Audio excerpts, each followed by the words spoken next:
Again, I have no clue what the torque specs are, but guess what? We're going to ask Jeeves and find out what the torque specs are. We're going to attempt to get this piston inserted into that hole by ourselves because we have no friends. First things first, we're going to misalign the gaps in the piston rings. Next, we're going to put it in the piston ring compressor.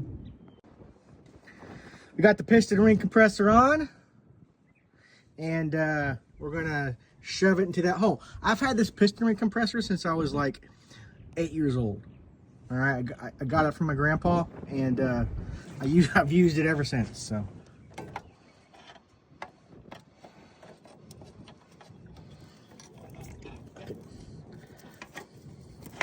All right. Hey, if you made it this far, do me a favor and hit that subscribe button.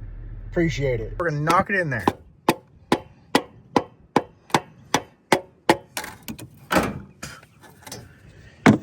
All right, now we got the piston in there. We're not gonna knock it all the way down. We're going to get underneath it, and we're going to line everything up because we don't want that rod to hit the journal of the crankshaft. And now we're going to feed that rod underneath the journal. It should move pretty freely. And we're just going to slide it down all the gently as we can. Okay. There we go. There we go. Now we can put the rod cap on and we can torque it to spec. After we got some lube on there, we put the rod cap on. Now we're going to tighten the bolts up. And we're going to torque it down. Now we're going to put the oil pump on. All brand new and shiny. All right, we're just gonna put it on. There we go. We're gonna throw the bolts in there and torque them down.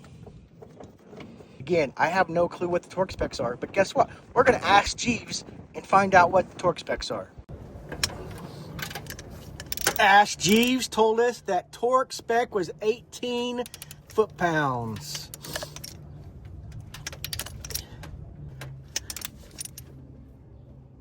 All right. All right, now we're going to install the windage tray. Now we have all the nuts on there. The next step is to get the oil pump sump on. It was at this point where I realized I didn't order an oil pump pickup tube, and this one was filled with metal shavings, and I do not want to, there's no way I can clean it, so I ordered a new one. It should be tomorrow. I will continue working on it after I get the parts.